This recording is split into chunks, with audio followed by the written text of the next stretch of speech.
반갑습니다. 원빈입니다. 세상의 모든 지식을 출세간의 지혜로 꽃피우기 위한 공부, 원빈 스님의 도서관 관임이소 시간입니다. 오늘은 극락은 있다 두 번째 읽도록 하겠습니다.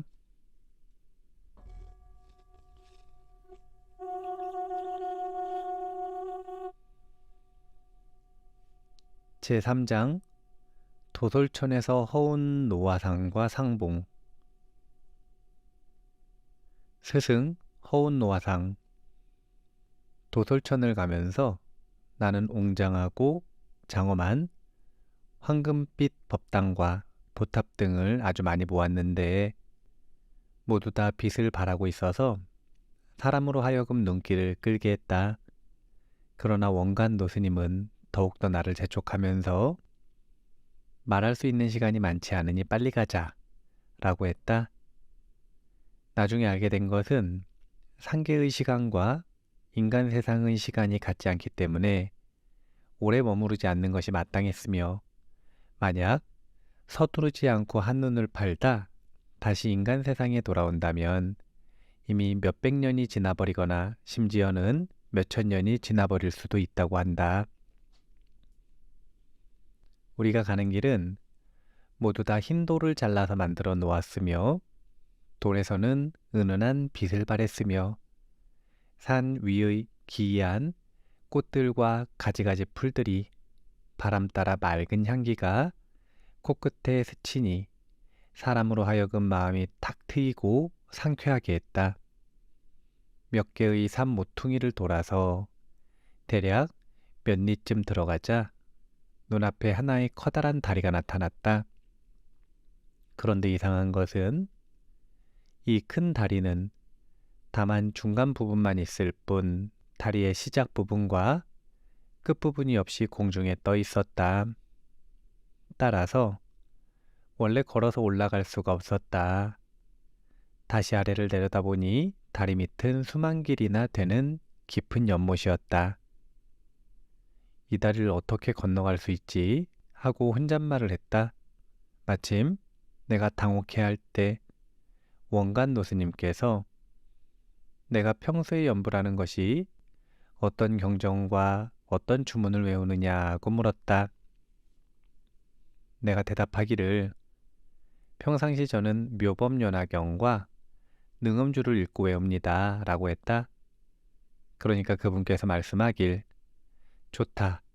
그럼 내가 하던 대로 외워보라. 그래서 나는 능엄주를 소리내어 외우기 시작했다. 그 능엄주는 모두 3,000여자로 이루어져 있다. 그런데 내가 단지 2, 30여자를 외웠을 때 눈앞에는 실로 놀라운 광경이 펼쳐졌다. 방금 전에는 다만 그 큰 다리만 보였는데 다리의 시작 부분과 끝 부분이 갑자기 육지의 양쪽을 향해 연결되었고 황금색을 띤 금색 광명이 번쩍번쩍한 칠보교가 형성되어 있었다. 이는 마치 하나의 길에 7색깔 무지개가 공중에 걸려 있는 것처럼 장엄하고 아름다운 것이 이루 말할 수 없었다. 양편의 다리 난간 위에는 아주 밝은 구슬등이 걸려 있었는데 각종 여러 가지 빛을 발하고 있었다. 다리 위에는 5개의 큰 글자가 걸려 있었는데 대전에서 보았던 글자와 서로 같기에 내가 곧바로 추측하길 이는 틀림없이 중천나한교라고 하겠구나라고 생각하였다. 다리를 건너서 우리는 정자에서 잠깐 휴식을 취했다. 그때 원관 노스님께 어째서 방금 전에 보이지 않던 다리 양쪽 끝부분이 주문을 외우자 볼 수 있게 되었습니까? 하고 이유를 여쭈었다. 노스님께서 대답하기를 주문을 외우기 전에는 그대의 본성이 자신의 업장으로 겹겹이 덮여 있어서 시선의 장애를 받아 성스러운 경관을 볼 수 없었던 것일세. 그러나 주문을 외우고 나면 주문의 힘으로 업장이 일순간에 연기 거치고 구름 흩어지듯 장애가 없어지고 자성이 청정해지는 것일세. 그러므로 원래의 모든 경계가 나타나고 미혹한 상태에서 깨어나 능히 모든 것을 볼 수 있으니 이른바 만리우운 만리천이라. 만리에 구름이 없으면 만리 그대로 하늘이라는 도리가 바로 이를 두고 하는 말일세라고 하셨다. 휴식을 취하고 나서 우리는 다시 길을 걷게 되었는데 나는 주문을 외우면서 길을 걸었다. 그런데 갑자기 발 아래에 연꽃이 나타났는데 하나하나가 모두 수정같이 푸른빛이 나고 또 입에서는 각종 빛이 나왔다. 연꽃 위에 오르니 공중으로 날아올라 마치 구름을 타고 안개를 몰아가는 것처럼 앞으로 곧장 나아갔다. 단지 귓가에 스치는 바람 소리만 후후거릴 뿐 몸은 큰 바람을 만난 느낌이 전혀 들지 않았다. 속도는 비행기보다 훨씬 빠르게 느껴졌다. 다만 주위의 모든 사물들이 끊임없이 우리들 곁을 휙휙 지나갈 뿐이었다. 얼마 지나지 않아 나의 몸은 점점 더워지기 시작하였다. 이때 눈앞에 펼쳐진 것은 북경의 천안문과 약간 비슷한, 그러나 그것은 천안문보다 훨씬 더 넓고 크며 웅장하고 화려했다. 돌기둥 위에 조각된 용과 봉황은 번쩍번쩍 황홀한 빛을 발했으며 지붕은 고궁양식이었는데 모든 것이 은백색으로 마치 하나의 거대한 은백의 성과 같이 아주 웅장하고도 위엄이 있게 보였다. 우리들이 이 은백성에 도달하였을 때 성문 위에는 5종류의 문자로 된 편액이 있었는데 제일 첫 번째는 중국어로 남천문이라고 3글자가 씌어 있었다. 남천문 안에는 아주 많은 천인들이 서 있었는데 문인의 복장을 한 것이 마치 청조시대의 관복과 비슷하였고 옷은 굉장히 화려했으며 옷에서는 모두 빛을 발했다. 무인들의 복장을 한 것은 마치 고전극을 연기하는 무당 같았으며 갑옷에서는 밝은 빛이 반짝거림이 아주 위풍당당하게 보였다. 그들은 모두 성문 입구에 질서정연하게 양쪽으로 서 있었고 합장한 채로 우리들이 지나가는 것을 주시하면서 목례로서 성에 들어오는 것을 환영하는 의사를 표했으나 아무도 우리들과 말을 하지는 않았다. 성 안으로 10발자국 쭉 들어가니 하나의 커다란 거울이 있었다. 이 거울은 자신의 원신을 비추어서 정과 사를 판별해내는 거울이었다. 성문을 들어간 후 길을 가면서 나는 기이한 경치와 사물들을 무수히 많이 보았는데 마치 무지개 같고 공 같고 꽃 같고 정광 같은 것 등이 우리 곁을 날듯이 빠르게 스치고 지나갔고 구름과 안개 속에서 희미하게 비치는 우뚝 솟은 누각과 탑의 뾰족한 부분을 보았는데 멀고 가까움이 일정하지 않았다. 원관 노스님께서 여기는 사천왕천보다 한층 더 위층인 도리천이라 한다. 또한 옥황상제의 처소이며 사방 32천을 관할하고 계신다. 라고 하셨다. 우리들은 볼 시간이 없어 자세히 보지를 못하고 계속해서 위로 몇 층의 하늘을 더 올라갔는데 원관 노스님께서 나에게 우리는 이미 도솔천에 도달했다라고 하셨다. 눈 깜짝할 사이에 사찰 앞에 있는 또 하나의 정각에 도착했는데 20여 명의 사람들이 앞으로 와서 우리들을 영접했다. 그중 한 사람은 다른 사람이 아닌 바로 나를 지도해 주신 은사 허운 노화상이었다. 그들 가운데 또 2사람도 내가 알고 있는 사람이었는데 한 사람은 묘련 화상이고 다른 사람은 보경대사였다. 그들은 모두 붉은 자수가 놓인 옷을 입고 있었는데 화려하기가 이루 말할 수 없었다. 은사이신 허운 노화상을 보자마자 나는 얼른 무릎을 꿇고 예를 올렸다. 당신아는 너무 감격한 나머지 눈물이 나올 뻔하였다.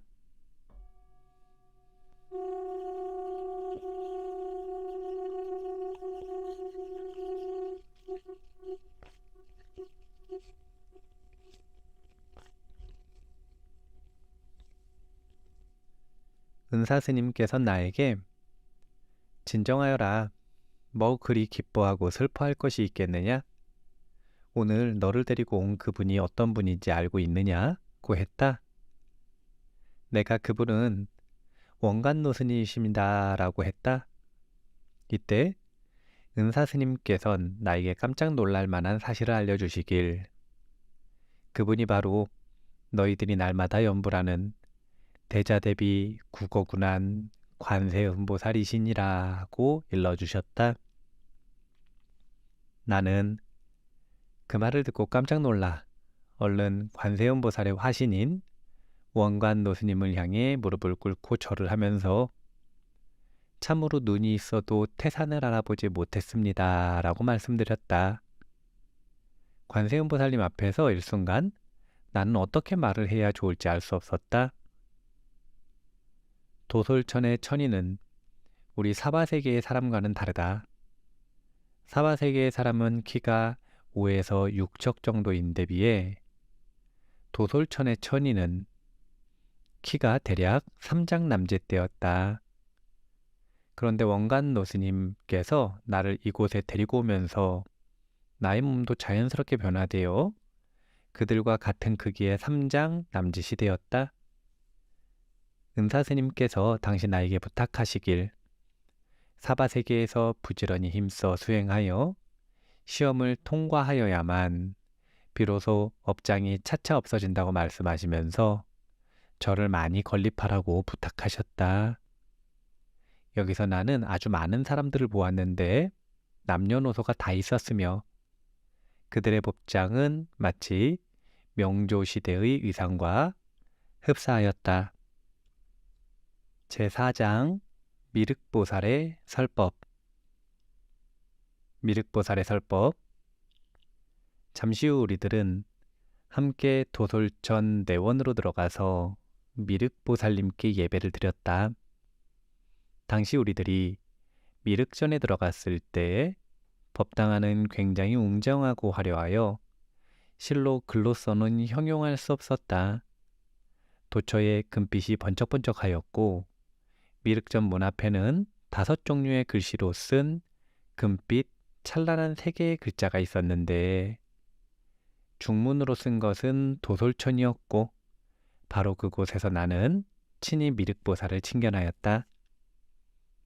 미륵보살의 모습은 사실 우리 사바세계에서 모시는 배가 크고 웃는 모습, 즉 배가 둥글둥글하게 불룩 튀어나오면서 얼굴에 웃는 모습으로 생긴 부처님이 아니었다. 진정한 미륵보살의 모습을 말한다면 30 이상과 80종호의 장엄한 법상을 구족하신 분으로서 외모가 매우 수승하셨다.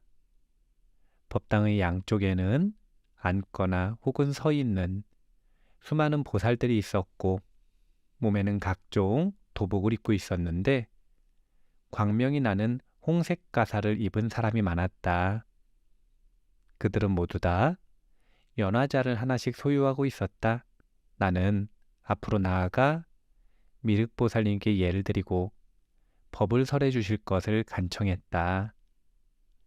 미륵보살은 나에게 몇 마디 법어를 해주시기를 나는 장차 60억 만년 후 하생하여 이 사바세계에 태어나 용화수 아래에서 성불하여 삼회의 설법으로 중생들을 교화하려 할 때 지구상에는 높은 산이 없고 땅은 손바닥과 같이 평평하여 사바세계는 인간 정토로 변할 것이다. 그때 너희들은 서로 다른 종교 간에 서로 사랑하고 보호해주며 서로 정진을 격려하되 서로 비방을 하지 말아야 한다. 불교 내의 각 종파 간에도 또한 서로 비방하지 말고 마땅히 단점이나 잘못을 바로잡아 주어야 할 것이다. 라고 하셨다. 내가 감사의 예를 드리고 난 후 나의 스승 허운화상은 나를 데리고 큰 누각으로 갔다. 누각 앞에는 명조시대 무장의 복장을 한 사람이 있었다. 이 사람이 우리들을 인도해 누각 안으로 들어갔는데 선녀들이 꽃에서 채취한 꿀로 빵을 만들어 우리들을 대접했다. 내가 한 조각을 먹어보니 맛이 달콤하기가 비할 바 없었으며 입안이 매우 상쾌하고 배가 부름과 동시에 정신이 더욱더 맑아지는 느낌을 받았다. 그때 보경대사께서 나에게 말씀하시길 천상에서는 모두가 꽃에서 채취한 꿀로서 양식을 삼는데 사원 밖의 천인인 선녀들이 공양으로 보내온 것이다. 각종 꽃으로 꿀을 만들어 맛이 아주 좋다. 인간 세상의 사람이 이것을 먹으면 모든 병이 사라지고 장수하게 되며 늙은 사람이 동자와 같이 젊어지니 너도 많이 먹어보아라. 분명 좋은 점이 있을 것이다. 라고 하셨다. 그날 이후 정말 내 몸은 확실히 예전에 비해 젊어졌으며 지금까지 약을 한 번도 먹지 않았다. 보경대사께서 다시 나에게 천상세계 사람들은 아주 안락만을 즐기다가 수행하지 않아서 그 모습이 마치 인간 세상의 부귀한 집의 사람과 같다. 그것은 인간 세상의 큰 부자들이 출가를 하기보다는 편안히 눈앞에 즐거움만 누리려는 것과 같아서 삼계를 벗어나지 않고서는 육도윤회의 생사를 벗어나지 못한다는 것을 모르고 있다. 우리들은 이곳에서 미륵보살의 설법을 듣고 나서 장래에 다시 인간 세상에 내려가 중생을 제도하여야 비로소 진정으로 보살도를 행하게 되어 생사를 영원히 벗어날 것이다 라고 하셨다.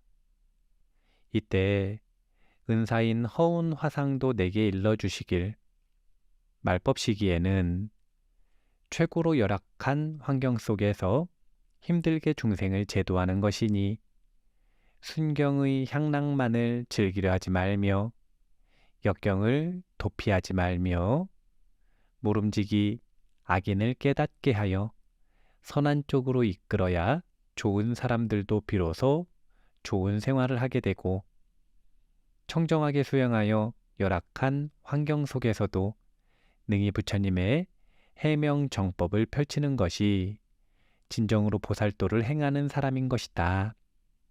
내가 너에게 분부하니 내가 다시 인간 세상에 돌아가면 너의 도반들에게 특별히 너와 같이 수행하고 있는 도반들에게 이 말을 전해주기 바란다. 개로서 스승을 삼을 것이며 예로부터 닦아 지녀오던 것을 새롭게 바꾸려고만 하지 말 것이며 과거의 승려 제도를 함부로 고치지 말 것을 꼭 알려주기 바란다.